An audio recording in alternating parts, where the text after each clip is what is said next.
How is it the Disney animated film with the better Alan Tudyk comic relief is the one where he doesn't talk? Let's do this! This is bigger than the ancestors. Moana returns to pull Disney out of the depths of 2023 in Moana 2. As always, before I say what I think of this film, I should say what I thought of the first film, Moana. I enjoyed it. I thought it was perfectly fine. It looked nice. It sounded nice. The characters were good, and it was, visually interesting and creative. But I didn't love it. However, I know there's a lot of people who did love it, and that's not surprising. I feel like there's a trio of Disney princess movies that have come out in the past several years that people seem to like, but there's one that they really love, and that trio is Frozen, Tangled, and Moana. And I really love Frozen. I got into that movie a lot. I know I'm not alone on that. That was a huge sensation. A lot of people get into Tangled. They kind of feel like that's a more quirky version of Frozen. They have a little bit more of a connection to it. And a lot of people get into Moana. If I'm right, I think that's like one of the most watched things on Disney Plus. Like, kids especially really like watching. I know adults like watching it because they love the beach, they love the culture, they love the music, blue skies, all of that. So much creativity and wonderful stuff. It just didn't quite grab me. It's one of those movies where everyone's gonna have those tropes they're a little bit more lenient to. And for me, I was more lenient to the tropes in Frozen. Like I said, those didn't bother me as much. I was less lenient to Moana, but I still acknowledge it's a good movie. It's nicely done. So keeping that in mind going into this movie, this is definitely a by the numbers sequel. Very much a here we go again sequel. The plot is, once again, Moana is searching to explore, to find more people and cultures and so forth, but she can't, and it turns out there's a reason. There's this evil lightning god that's keeping everybody literally in this bubble, like in the smoky haze where they can't find each other. So now with Maui, they have to go stop this god and raise this island that he put at the bottom of the sea, and doing that will lift this curse so people can find each other once more. And pretty much reenacting scenes you've already seen in the first Moana, just not as well. There's so many moments where you look at it and say, oh, this is supposed to be like the Shiny song. This is supposed to be the How Far Will I Go song. This is supposed to be the You're Welcome song. There's so many moments where you go, oh, I see what they're trying to do here. Our ancestors wanted to connect our island to all the people of the entire ocean. Wow, it's just like the wave scene from the last movie. Kind of makes me want to just put on the last movie. There are a few differences. This time she has a crew which is full of characters that are not annoying, but not particularly memorable either. It's funny because one of my complaints in the first film is that they introduced this little pig comic relief and he's just not in the movie at all. Well, this time they bring him along on the raft and it still feels like he's not in the movie. You wanted to come this time. Yeah, I don't know why. These movies could really care less about this character. There's another moment where she has to fight this giant storm. There's another moment where she's feeling really low and somebody has to come around and give her a pep talk. Those hairy coconut are back. Like, there's all these moments where I say, well, okay, yeah, I saw this in the first movie, which I liked, but you're not really adding anything that new. This is not a movie that needs to exist, but I will admit there are movies out there where I acknowledge they don't need to exist, but I do give a little bit of a slide to. Sin City Part 2, I really like that movie, but I acknowledge it's doing a lot of what the first one did again, but I really like that world. There was a Kung Fu Panda sequel that came out this year that didn't need to exist. I thought that trilogy was really great, but as the film goes and what it's trying to do, I thought it was passable enough, but I know there's a lot of people that really got angry at that film. They should just stop. With the story, yes, it does feel phoned in. Some of the dialogue feels phoned in, but definitely not with the music or the visuals. Again, they're really trying hard to get you this visually dazzling world, and again, people that really get into that world and that culture in the first movie are no doubt gonna really fall in love with it again.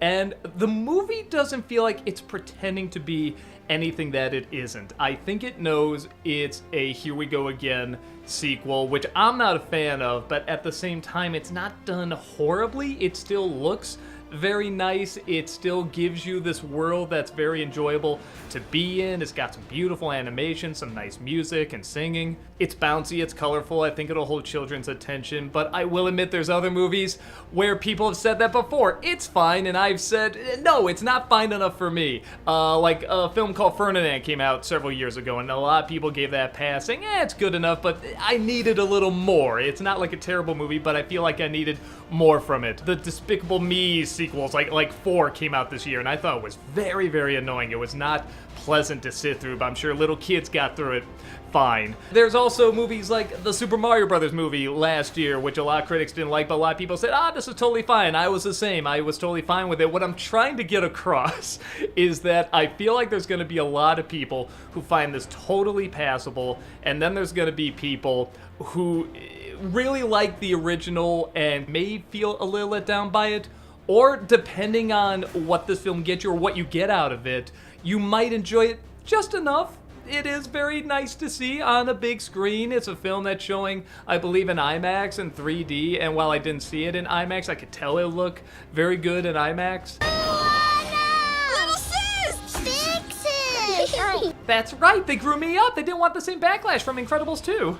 Every once in a while there is something kind of cool, like there's this Bat Lady in this movie, who sadly isn't in the film very long. I want her in the film more. In fact, she kind of just disappears out of nowhere, unless there's an after-credit sequence I miss, which it could be. But in terms of the major story, she doesn't come back, but she gets a really cool scene where she moves very much like a bat, and not like a vampire. There is a difference, and I wouldn't think there would be, but you see a movie like this where, again, she has kind of like this cloak that's very bat-like, and she moves very bat-like, but it's not exactly like a vampire. There is a very distinct, different kind of movement. And there are moments like that where, man, I like watching the movement of some of these characters. I like watching the animation of the water, which is not a glowing review, which is not glowing praise, but at the same time, it is very pleasant. It is a pleasant thing to watch. It's just not something I got very invested in.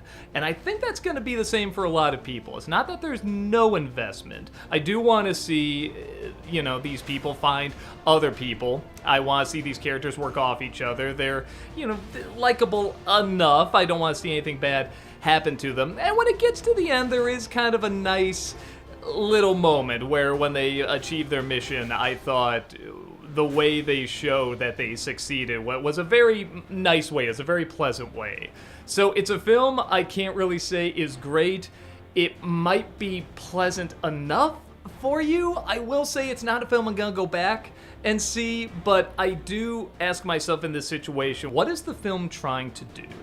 And I don't think this is trying to be something like Frozen 2, where it's got this big, powerful message and it just completely ruins it by all the extra characters and the bad comedy and the fact that the message is not done very well, but it has some good moments in it. I don't think it's trying to be that. I think it's trying to be a film that's trying to just be another Moana, another fun little adventure. And while, yes, there are heavier moments in it, they're not super heavy, and they go just a little further beyond a run-of-the-mill sequel, but not too much further. Moana, show our people just how far we'll go. The answer is not very, but at least not backwards. I think in terms of what this film is trying to accomplish, it does it fine. It's a perfect definition of a fine movie. It's funny because it reminds me a lot of Beetlejuice, which came out earlier this year. Now, technically, that film probably has more things wrong with it, but I like the fact that they took a few more chances with it, did a few more things that are weird and odd, but it's still a film that's very by the numbers and very much a here we go again sequel. But they did do enough things that were different and weird and bizarre, and I'll never forget that I end up recommending it. This one definitely doesn't do as many things that are weird, and it plays it much more safe. It's not really taking any risks, so I guess there are fewer areas where you can screw up, but at the same time, I feel like I'm gonna forget it very quickly too. I'll remember one or two things in terms of the visuals and maybe like a song or two. I don't know, I'm even trying to remember. I like the Get Lost song, that's the one the Bat Lady sings. I like Maui's song, even though again it's pretty much just another version of What Can I Say, You're Welcome. Even the villain, who you don't see in this movie, is a big letdown because all it is a lightning storm. That's in. They're showing pictures of this guy on these drawings and sketches. I'm going, man, I can't wait to see this dude. I can't wait to hear why he's doing it and what the whole setup is. And we never find out. We never even see this guy. It's just a storm. I don't even know if there was like a face in the storm or anything like that. And that's a letdown because I feel like there's a lot of possibilities you could have with that. Or if you're gonna do it, really give them a good backstory, you know, like Sauron from Lord of the Rings or something. But even Lord of the Rings had Saruman and the orcs. They had other villains you could look at and not like. And even when I think back to the original Moana, the villain in that was really this goddess that was corrupted. Something was taken away from her and she turned into this demon creature. And I can never forget those great visuals at the end where you see what finally wins her over with that tiny Moana going up against that giant lava goddess. I mean, it was such a cool visual, and her turning into those giant mountains at the end. I mean, just absolutely gorgeous. There's not really much imagery like that here, and there's not much of a story like that here. It doesn't really get across anything that powerful or strong. You will be destroyed, and your wayfinder too. Now I kind of miss the lava monster. Hey, you said it, not me. But it is pleasant. It still looks nice enough, sounds nice enough, and I think that's all it's going for. I don't think it's trying to be anything super hilarious or super deep or groundbreaking. I think it's trying to just be another nice little Moana movie. A real mixed review. Hopefully you can get an idea if this is gonna be your thing or not. My guess is I think most people are gonna like it fine.